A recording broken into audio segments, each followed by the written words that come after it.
Nobody in the small town of Herzberg, in Lower Saxony, could have ever imagined that behind the walls of the Schneider home, one of the most devastating criminal tragedies in modern German history was quietly unfolding. What began as an ordinary Tuesday morning in March of 2023 would end in a scene of horror so profound it would shake an entire community to its foundation. Stefan Schneider, 42 years old, was a man everyone in Herzberg knew and respected. A former police officer with 15 years of decorated service, he had taken early retirement after suffering a severe spinal injury during a high-risk operation. His colleagues remembered him as meticulous, disciplined, and unshakably composed under pressure. Stefan was the kind of officer you wanted beside you when everything was falling apart, recalled Jonas Muller, his longtime partner on the force. He never lost his head. He always thought before he acted. His wife, Clara Schneider, 38, was the music teacher at the local elementary school. With her blonde hair always neatly arranged in a warm, constant smile, Clara was beloved by her students and deeply respected by parents throughout the community. She directed the church choir every Sunday and threw herself into every local event with infectious enthusiasm. Clara had an energy that lit up every room she walked into, said Petra Koch, the school principal. The children adored her because she made everything feel magical. The two had met 16 years earlier at a music festival in Hanover. Stefan had been enjoying a day off with friends when he heard Clara singing on a small outdoor stage. He would spend years telling anyone who would listen that it was love at the very first note. 3 years later, they married in an intimate ceremony at the historic Church of St. Mary in Herzberg, surrounded only by the people who mattered most to them. For the early years of their marriage, the Schneiders appeared to be exactly what they seemed, genuinely, deeply happy. They lived in a charming house on Bergstrasse, a quiet, tree-lined street where children played freely on summer evenings. Clara filled the garden with seasonal flowers. Stefan built a small wooden terrace with his own hands in the backyard, where the couple would share long, unhurried Sunday breakfasts. But behind that picture-perfect facade, things had quietly begun to shift. People who knew the couple well started noticing subtle changes in the 2 years following Stefan's forced retirement. He had grown increasingly withdrawn. The transition from a career that had defined his very identity to the silence of domestic routine had hollowed something out in him, something he refused to acknowledge publicly. You could see it even if he tried to hide it, said Florian B., a lifelong neighbor and friend. Stefan was lost without the badge. A man who had spent 15 years solving problems and protecting people suddenly had no purpose. That kind of emptiness doesn't just sit quietly inside you. It eats at you. Stefan spent long hours in the basement, which he had converted into a workshop. Surrounded by tools and half-finished carpentry projects, he searched for some fragment of meaning. Clara encouraged his hobbies. But those closest to her noticed she too had begun to carry something invisible, a weight that pressed on her smile even when it never quite disappeared. Clara's sister, Sabine Hoffmann, 35, had become a constant presence in the Schneider household. Divorced for 3 years and without children, Sabine had relocated to Herzberg to be near her sister after her marriage collapsed. She worked as a freelance graphic designer, giving her a flexible schedule that allowed her to visit frequently, sometimes multiple times a week, sometimes staying well past midnight. Clara and Sabine were always inseparable, said their mother, Helga Hoffmann. From the time they were little girls, they were each other's whole world. When Sabine's marriage ended, it was only natural she'd want to be near her sister. Clara was her refuge. In many ways, Sabine was Clara's opposite. Where Clara was reserved and traditional, Sabine was bold and spontaneous. She wore colorful clothes, kept her brown hair in an asymmetric cut, and was always chasing some new interest. In recent months, she had become so embedded in the Schneider home that neighbors had stopped thinking of her visits as unusual. At first, Stefan had seemed to welcome her presence. Sabine brought a different kind of energy into the house, lively conversations about art, culture, the wider world, things Stefan had lost access to when his career ended. But as the frequency of her visits intensified, some neighbors began to quietly take notice.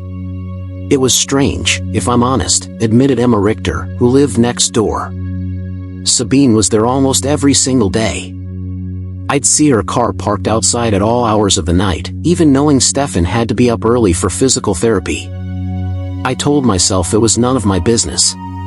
What nobody on that quiet street could have foreseen was that behind the floral curtains in the carefully tended garden, the architecture of that family was on the verge of a collapse so violent, so absolute, that nothing, not the neighbors, not the community, not even those inside the house, would ever fully recover.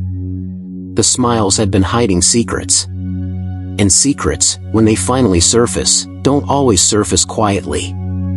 On March 15, 2023, Stefan woke at 6 in the morning, as he always did. Clara was already in the kitchen making coffee, a ritual they had maintained for years. They exchanged little more than a few words. That silence had become its own kind of routine, a polite, hollow coexistence that had replaced the animated conversations of earlier years. "I'll be home earlier today," Stefan said, reaching for his keys. Physio got moved to 2 in the afternoon. Clara nodded without looking up from her mug. Stefan noticed she seemed tense, but assumed it was the upcoming school recital she was coordinating. He didn't think to ask. What Stefan didn't know was that this day would dismantle everything, every assumption he had made about his marriage, his life, his own identity. And that his response to what he was about to discover would transform him, irreversibly, from a man who had spent his life upholding the law into its most tragic violator. As he stepped out into the cold March fog that still clung to the streets of Herzberg, Stefan Schneider was living the final hours of his life as a free man. By the end of that day, 2 people would be dead, and he would be sitting in the back of a police cruiser, not as a colleague, but as a suspect. The tragedy had barely begun. Stefan's morning unfolded as it always did.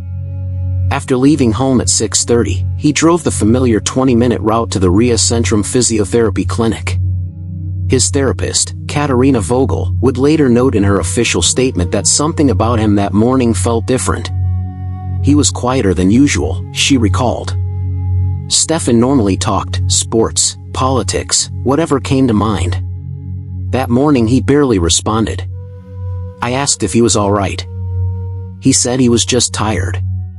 The session ended at 8:15. With his afternoon appointment still hours away, Stefan stopped at Bäckerei Schmidt, his favorite local bakery, for coffee and a pretzel. It was the kind of small, grounding ritual that had given structure to the vast emptiness of his retired days.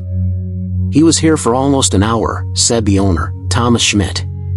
He read the newspaper, had 2 coffees. He seemed thoughtful. Somewhere else. When he left, it was close to 9:30. Then came the moment that would change everything. While still at the bakery, Stefan received a call from the clinic. His afternoon appointment had been cancelled, the doctor was ill. And instead of finding something to do, instead of calling Clara to let her know he was coming home early, Stefan simply got in his car and drove back to Bergstrasse. If he had just called, Jonas Muller would reflect later. 1 phone call. That's all it would have taken. But Stefan was the kind of man who didn't see why he'd need to announce himself in his own home. It was 10 minutes past 10 when he pulled into the driveway. He immediately noticed Sabine's red Opel Corsa parked out front. That alone wasn't unusual. But something else was. The living room curtains were drawn closed in the middle of a weekday morning. Clara never blocked out the daylight. She always said natural light was essential to her mood. And there was music. He could hear it from outside. Loud. Unusually loud. Stefan felt something tighten in his chest. 15 years of police work had trained him to trust that feeling. He took out his keys but paused. Part of him wanted to ring the bell, to announce himself. But another part, the investigator, the analyst, wanted to understand what was happening before he revealed his presence. He unlocked the front door in silence. The house was inexplicably warm, the heating turned up far beyond what the mild weather required.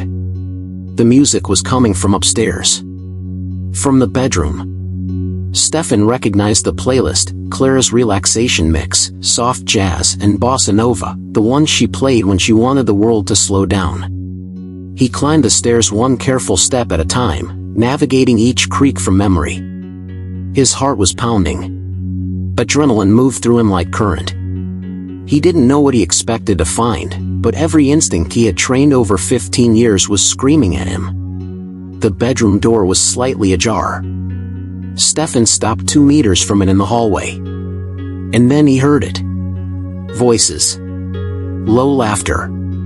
Sounds that turned his blood to ice, sounds that bypassed thought entirely and struck him at a cellular, visceral level. He pushed the door open. What he saw was like a fist driving straight through his chest. There, in the bed he and Clara had shared for 13 years, was his wife, and beside her, his sister-in-law Sabine. There was no ambiguity. No innocent explanation. No version of this that wasn't exactly what it appeared to be. Stefan, Clara gasped, grabbing for the sheet in a surge of panic. Time seemed to stop. Stefan stood frozen in the doorway, his mind working furiously to process what his eyes were showing him. 15 years on the force had prepared him for criminals, for danger, for death. But nothing in any training manual or any dark night on patrol, had prepared him for this. It was Sabine who recovered first. Stefan, let me explain. Explain. His voice was low and controlled. Dangerous. Explain what, exactly? Clara had begun to cry, clutching the sheet to her body. Please, just let me talk to you. How long? Stefan asked. His voice had gone very quiet now.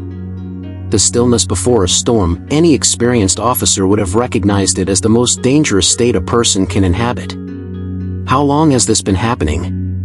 In my house. In my bed. The silence that followed was more honest than any answer could have been. Clara couldn't meet his eyes.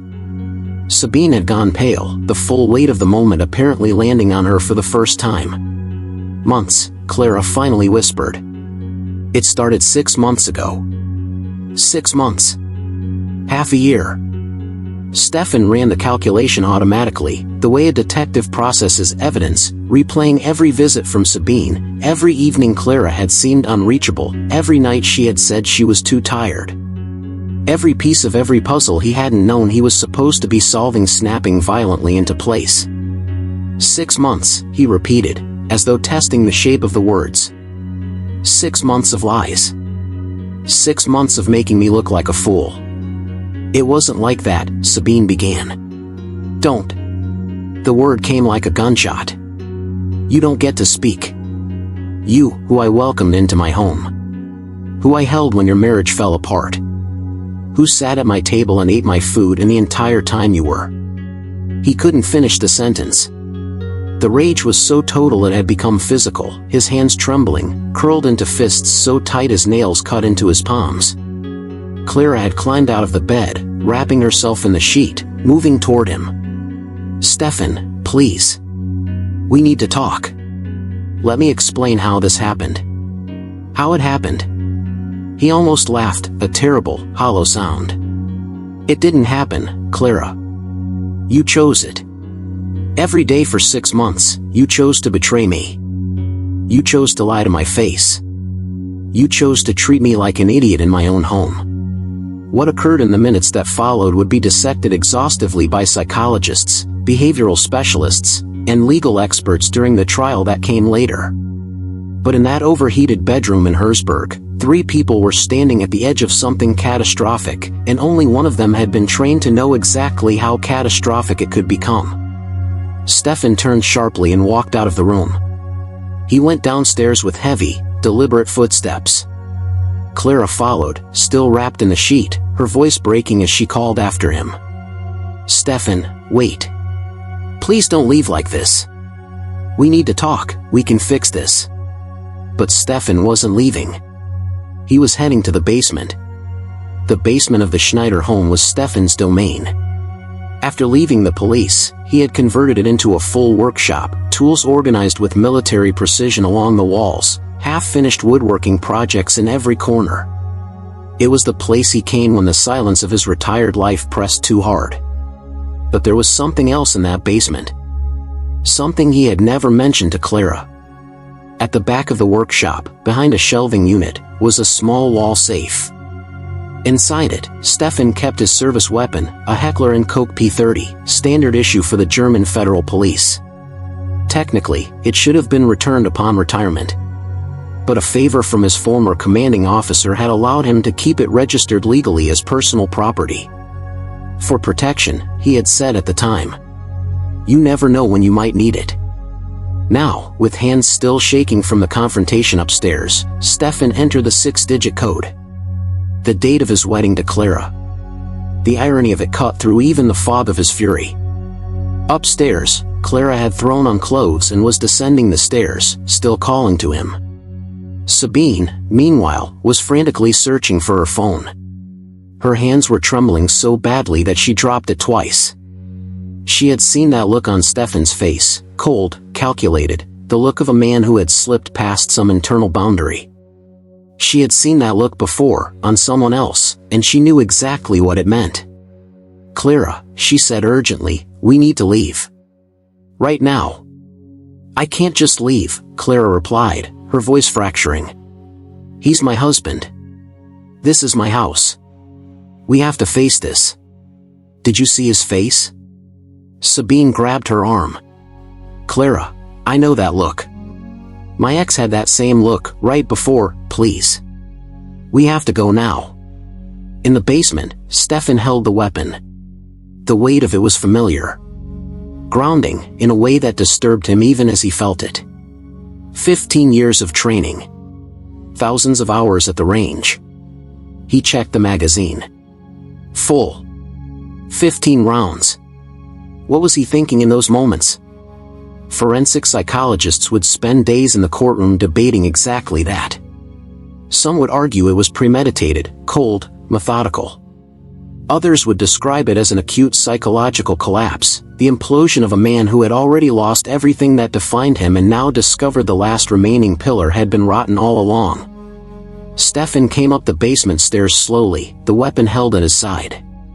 He entered the kitchen, where Clara was waiting for him. The moment she saw it, her voice shot up an octave. Stefan, please, put that away. You don't need that. We're adults. We can talk about this. Talk, Stefan said, with an unsettling calm. About what exactly, Clara? About how you destroyed our marriage? About how you betrayed me with your own sister? About how many times the two of you laughed at me while I was upstairs fixing the roof or downstairs building furniture for our home?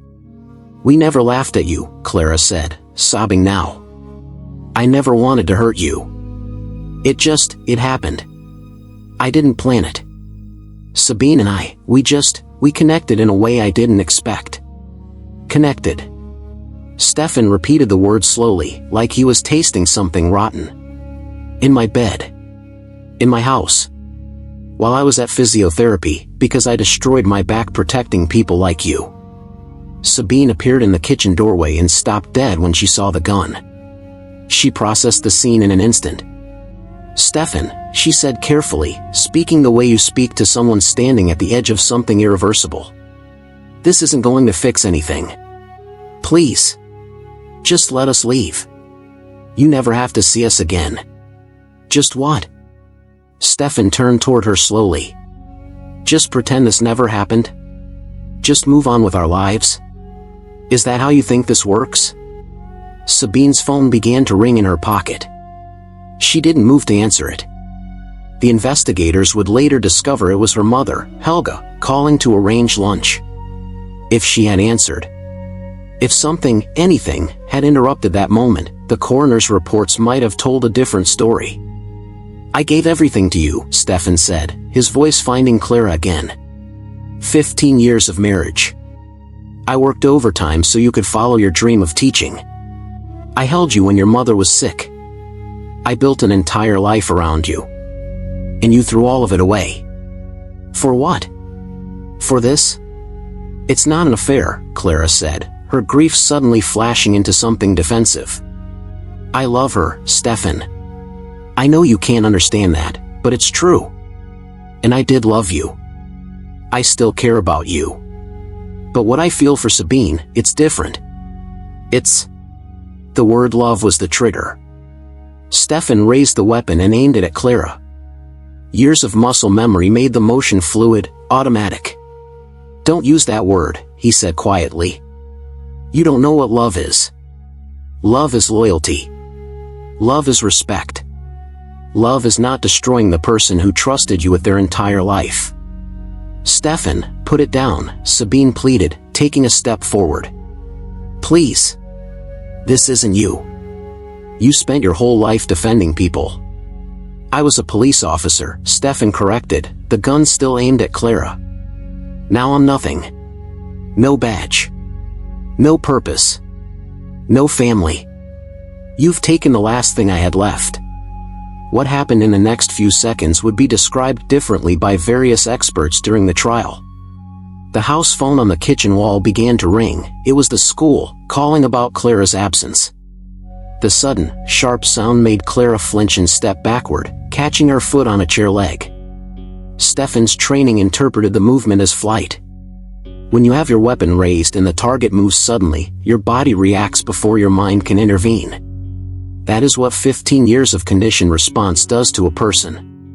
The first shot was like thunder inside the walls of the house.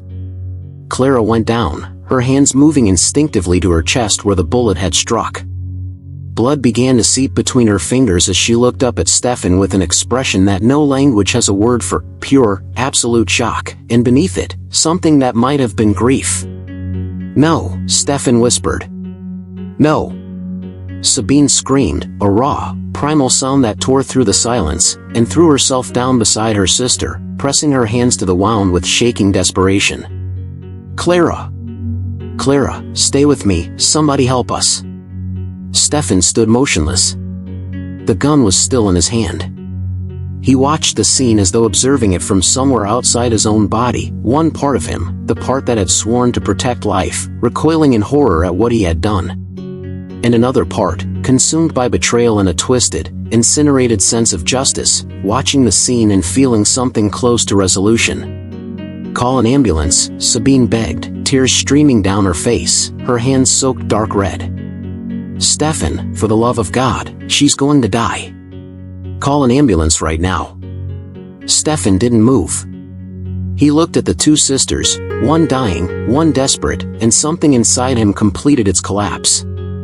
The thin membrane between civilization and chaos, between law and crime, between protection and destruction, he had punctured it with one pull of a trigger. And now there was no passage back. "You destroyed everything," he said in a voice that was barely a voice at all. "Everything." And then he raised the weapon again. Time stretched.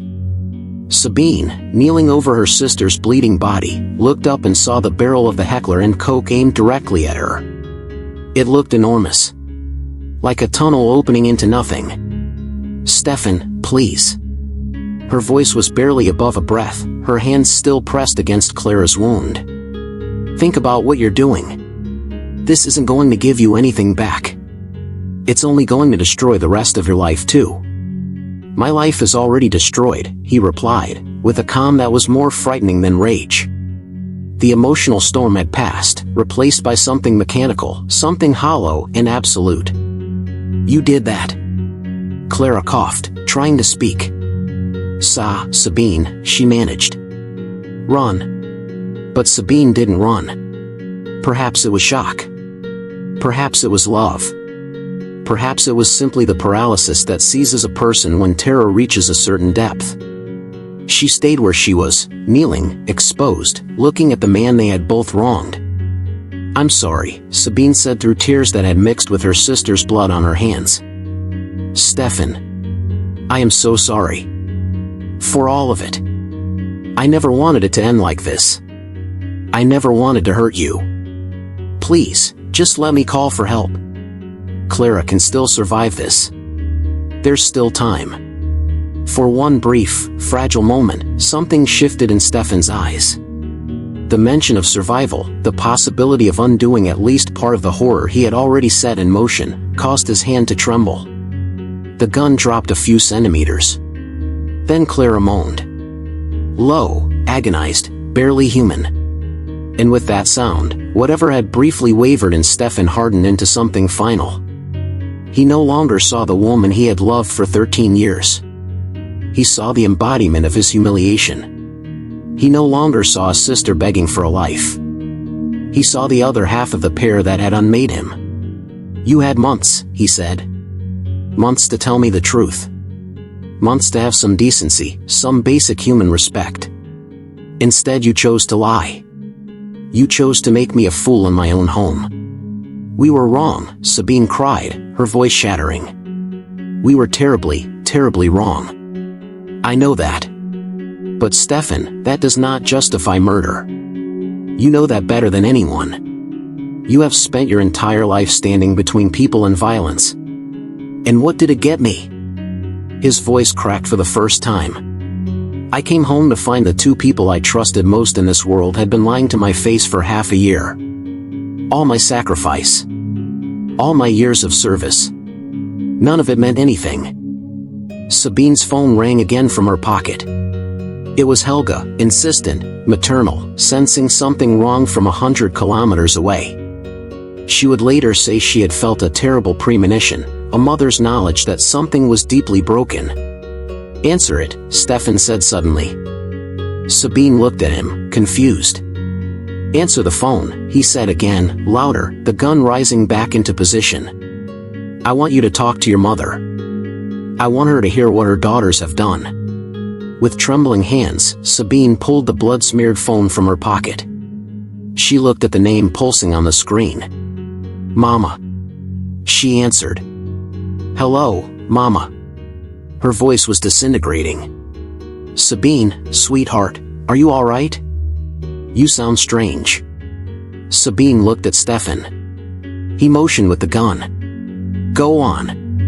"Mama, I need to tell you something." The sobbing became uncontrollable. "Clara and we. What's happened? Where is Clara?" "Sabine, you're frightening me." "Clara is here, Mama." Sabine looked at her sister, pale now, her breathing shallow and wrong. "She's hurt. She's very badly hurt." "Hurt? How? What is happening there?" "Sabine." Stefan took the phone from her hand. "Helga," he said, in a voice of terrifying control. "Your daughters destroyed my family. Now they're going to pay for it."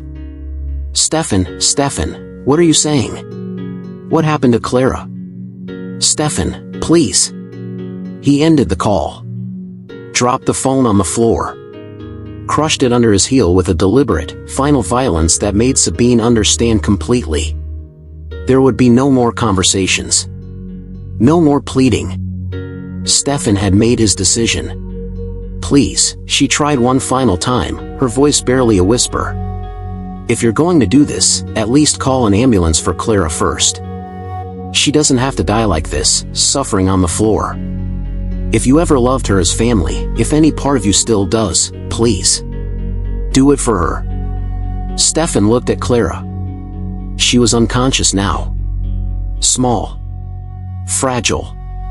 The blood had spread across the ceramic floor tiles, the ones he had laid with his own hands 3 years ago, the ones Clara had chosen because she said they brightened the kitchen. He remembered that day. Her delight at the color. The way she had stood in the middle of the empty kitchen, barefoot, turning in a slow circle and laughing. For 1 second, just one, Stefan Schneider came back to himself. He saw the woman he had loved. The woman with whom he had planned to grow old. He saw Sunday mornings on the terrace he had built, and the laughter, and the shared dreams that had felt, once, like the most solid things in the world. Then the bedroom came back to him. The scene. The betrayal that burned like acid in every cell of his body. And the humanity was gone. "No," he said simply. The second shot was nothing like the first. The first had been a reaction, trained instinct triggered by sudden movement. But the second was deliberate. Stefan aimed carefully, looked through the sight, and squeezed the trigger with the composed precision of a man who had spent thousands of hours learning exactly how to do this. Sabine didn't even have time to flinch. The bullet struck her in the chest, piercing her heart.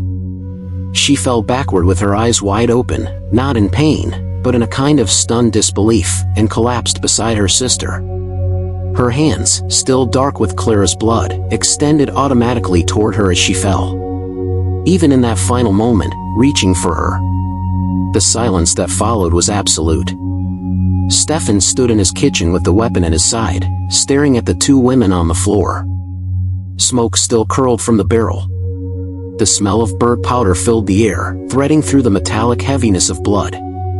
Outside, Bergstrasse continued in complete, indifferent normality. Children played down the street. A postman made his rounds. No one had heard the shots. The house was well insulated. Stefan had once considered that a selling point. He set the gun down slowly and looked at his hands. The same hands that had held Clara when she wept at her father's funeral. The same hands that had built the furniture in every room of this house. The same hands that had once raised before God and the law and sworn to protect and serve. Now they were a murderer's hands. Clara exhaled one last faint breath, her body finally releasing what it had been holding. Stefan heard it, the specific, unmistakable sound of life departing, and felt nothing. The emotional landscape had been reduced to ash. He walked to the kitchen table and sat down in one of the chairs. He placed the gun on the table beside the morning newspaper, still folded open to the sports section. The mundane ordinariness of it, the table, the paper, the familiar kitchen, the two women dead on the floor, was something beyond surreal. Stefan picked up his mobile phone, and with fingers that were entirely steady, dialed a number he had known by heart for 15 years. The main switchboard of Herzberg Police Department. Polizei Herzberg, how can I help you? A woman's voice, one he recognized. Petra, Stefan said quietly. It's Stefan Schneider. I need to report a homicide. 2 homicides, actually. A pause. Confused silence. Stefan, are you joking? I'm not joking, Petra. I'm at my house on Bergstrasse 47. I just killed my wife Clara and my sister-in-law Sabine. You need to send a team. The line went silent except for the sound of shocked breathing. Stefan, is this real? Is this actually happening? It's real, he confirmed, his voice stripped of all emotion. I'm unarmed now. The weapon is on the table. I'll wait here for the team. I'm not going to resist. And then, for the first time since he had first pulled the trigger, Stefan Schneider began to cry. The call to Herzberg police station detonated like a bomb. Petra immediately transferred the line to Commander Ralph Brandt, Stefan's direct superior for over a decade. What followed was one of the most surreal conversations of Brandt's career. Stefan, it's me, Ralph, the commander said, forcing steadiness into his voice. I need you to tell me exactly what happened. Slowly. Step by step. On the other end, Stefan sounded unnervingly composed. I came home early today. I found my wife Clara with her sister Sabine in our bed. They had been in a relationship for 6 months. I lost control. I retrieved my service weapon and I shot them both. They're both dead. Brandt closed his eyes under the full weight of those words. Stefan Schneider, one of the most dependable officers he had ever commanded, calmly confessing to a double homicide. Stefan, are you injured? Is there anyone else in the house? No. Just me and the bodies. I'm sitting in the kitchen. The gun is on the table. I won't resist when they arrive. Good. That's good, Stefan. Keep the weapon away from you. Don't touch anything else. The team is already on its way. Stay on the phone with me until they get there. No, Stefan said softly. I can't. I need to be alone with this for a few minutes. And he hung up. Brandt mobilized every available unit. In a town the size of Herzberg, where violent crime was a rarity, the news moved through the station like an electric shock. Jonas Muller was in the locker room when he heard. He let his coffee mug fall from his hand and watched the liquid spread across the floor. No, he whispered. Not Stefan. Not possible. But it was. 6 minutes after Stefan's call, 3 patrol cars pulled up to Bergstrasse 47, sirens cutting through the morning quiet. Neighbors began appearing in their doorways, bewildered and alarmed. Emma Richter, who lived next door, watched the scene from her garden with growing dread. "I thought it was a break-in, or something like that," she would testify later. "But then I saw Stefan come out of the house with his hands up, completely calm, like he was heading to work. Except his shirt, there was so much blood." The response protocol for situations involving former law enforcement officers demanded exceptional caution. The team was highly trained and took no chances. Operation Commander Dominic Wagner raised a megaphone. "Stefan Schneider. Exit the premises with your hands clearly visible above your head." Slowly, the front door opened. Stefan stepped out. Hands raised. Eyes focused on nothing in particular. He was wearing the same clothes he'd left in that morning, dark jeans, a blue shirt, now stained dark. He moved with mechanical precision, following every instruction without hesitation. "On your knees. Hands behind your head. Cross your ankles." Stefan complied with each command. 2 officers approached carefully and secured him with handcuffs. One of them was Tobias Keller, an officer who had trained under Stefan's supervision. Keller's hands were trembling as he clicked the cuffs into place. "I'm sorry, Stefan," Tobias murmured, barely audible. "Don't apologize," Stefan replied, his voice somewhere distant. "You're doing your job. I'd do the same." As Stefan was led to the patrol car, the forensic team entered the house. What they found confirmed every word of Stefan's confession. Clara Schneider lay on the kitchen floor. 1 shot to the chest. The forensic examiner, who arrived 15 minutes later, determined death had come within minutes. Sabine Hoffman was beside her, also 1 shot to the chest. Death had been instantaneous. The scene was meticulously preserved. Stefan, with his training, had touched nothing after the shootings. The gun was exactly where he said it would be, on the kitchen table. 2 spent casings on the floor, 1 near each victim. The forensic photographer, a young man named Lucas Schreiber, had to step outside twice to collect himself. "It was so normal," he said afterward. "An ordinary kitchen. Cheerful, almost, floral curtains, magnets on the refrigerator. And then 2 women dead on the floor. The normalcy made it worse, somehow. Far worse." In the patrol car on the way to the station, Stefan stared out the window at a city that had no idea what had just happened inside one of its quietest homes. Jonas Muller had insisted on being one of the escorting officers. He sat beside Stefan in the back seat, fighting to hold himself together. "Why, Stefan?" Jonas asked finally. "Why didn't you call me? Why didn't you talk to someone before doing this?" Stefan turned and looked at him. And Jonas felt himself lean slightly backward at what he saw in those eyes. Not anger, not grief, but a complete and terrifying vacancy, as though the person he had known had simply vacated the body. "And what would you have done, Jonas? Would you have changed the fact that my wife had been lying to me for 6 months? Would it have given me back what I lost? It would have stopped you from throwing away whatever was left. They betrayed you, yes, but now you're a murderer. Is that how you want to be remembered?" Stefan produced a slow, bitter smile. "There was nothing left to save.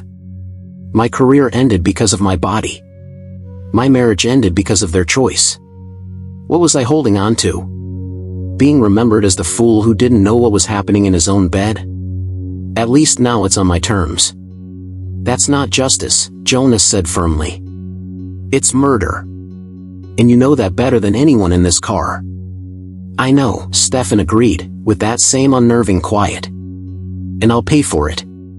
But at least they paid too. On Bergstrasse, the news spread with a speed that small towns are uniquely capable of. Helga Hoffman arrived 30 minutes later, having driven from Göttingen at a speed that should have killed her on the way. Following Sabine's desperate, fractured phone call, she had known. A mother always knows. A uniformed officer had to physically hold her back from the crime scene tape. "My daughters, my girls, let me see my girls," she cried, straining against the barrier. It was Ralph Brandt who delivered the official notification. He held the woman's hands, looked into her eyes, and said the words that no parent should ever have to receive. "I'm so sorry, Helga. Clara and Sabine are gone. They were killed by Stefan Schneider." The sound that came from Helga Hoffman was not a cry or a scream. It was something older and deeper than either, a sound that reached every neighbor watching from a distance and made them cry too, though they barely knew the family. It was the kind of grief that speaks in a language every human being understands without ever wanting to. Herzberg had never seen anything like this. Violent crime was rare here, and when it occurred, it involved strangers, drugs, the frictions of the outside world. This was different. This was a family. One of their own. A man who had been trusted, decorated, respected, who had crossed the most fundamental boundary that civilization draws. By afternoon, when Stefan was formally processed at the station, he cooperated completely. He gave a full statement without asking for a lawyer. He described everything with clinical exactness, the discovery, the retrieval of the weapon, each shot, each decision. "Do you feel remorse?" asked the lead investigator, Felix Hoffman, sharing a last name with one of the victims, a coincidence that made the room briefly uncomfortable. Stefan thought about it for a long time. "I regret that it came to this," he said finally. "But I don't regret that they paid for what they did to me." That answer would seal his legal fate. The trial of Stefan Schneider opened 6 months later, in September 2023, at the Regional Court of Göttingen. The case had drawn intense national attention, a decorated former police officer who kills his wife and sister-in-law upon discovering a relationship between them. German media covered every session, weaving debates about honor, betrayal, domestic violence, and homophobia through every report. Stefan entered a guilty plea on both counts from the very beginning. His defense attorney, Christian Vogel, built his case around mitigating circumstances, severe emotional distress, profound provocation, a temporary psychological collapse in a man already fragmented by loss. But lead prosecutor Katharina Schmidt dismantled that argument with surgical precision. This was not a momentary crime of passion, she told the packed courtroom. Stefan Schneider descended to his basement, opened a locked safe, retrieved a loaded weapon, returned upstairs, and executed 2 unarmed women. He had multiple opportunities to stop. To step outside. To simply leave.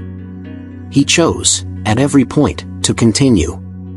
The hearings were devastating for everyone in the room. Helga Hoffman testified, barely able to speak, her words emerging in fragments between grief too large to contain. "He took both my daughters from me," she said. "They made a mistake, yes. But no one deserves to die for love. No one."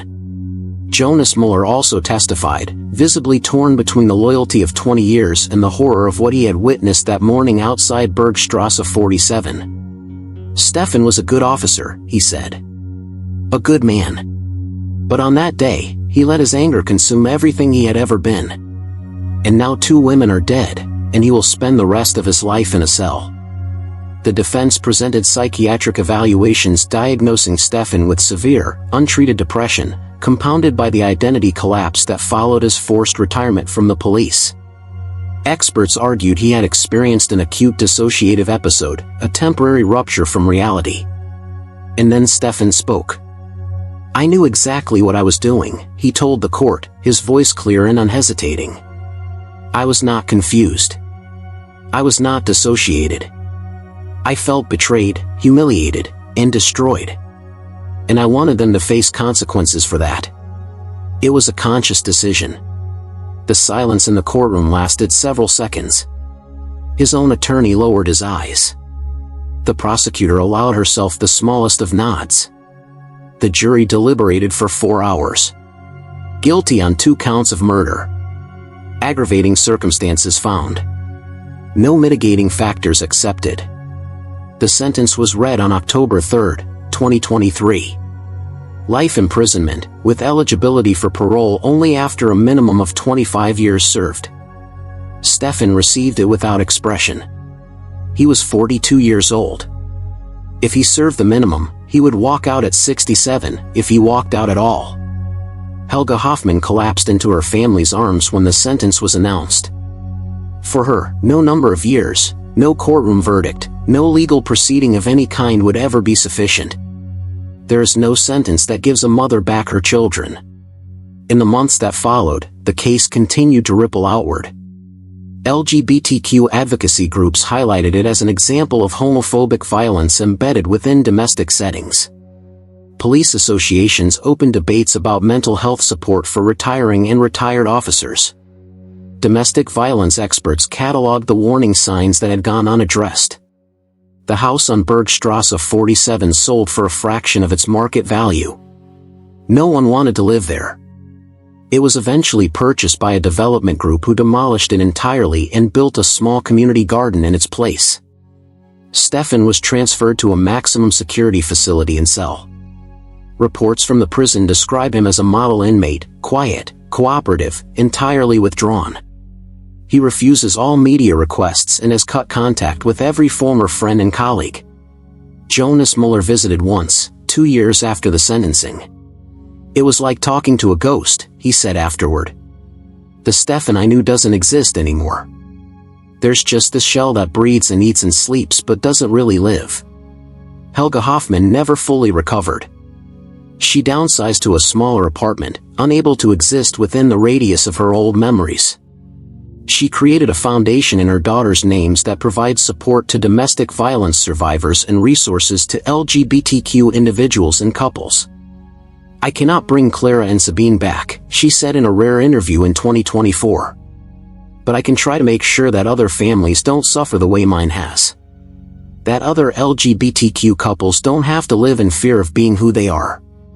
The case of Stefan Schneider remains one of the most haunting in recent German criminal history, not because of the brutality of the act, not because the violence was extreme by the standards of what humans are capable of, but because of what it represents. It shows how ordinary people, even those specifically trained to protect, to de-escalate, to serve, can be brought to the edge of the unthinkable when the forces of professional loss, identity collapse, and intimate betrayal converge at precisely the wrong moment. Forensic psychologists study it as a case study in cascading psychological failure. Police academies use it in seminars on mental health and the dangers of untreated trauma in officers transitioning out of service. And in Herzberg, the small town where 3 lives ended one March morning, the story is still spoken of in lowered voices. Parents warn their children about the fire of unchecked rage. Couples in difficulty seek help earlier. And everyone who was there, everyone who knew any of them, lives with the understanding that behind any ordinary house, on any quiet street, a tragedy can be quietly assembling itself, brick by brick, in the spaces between what people say and what they feel. Stefan Schneider swore an oath to protect lives.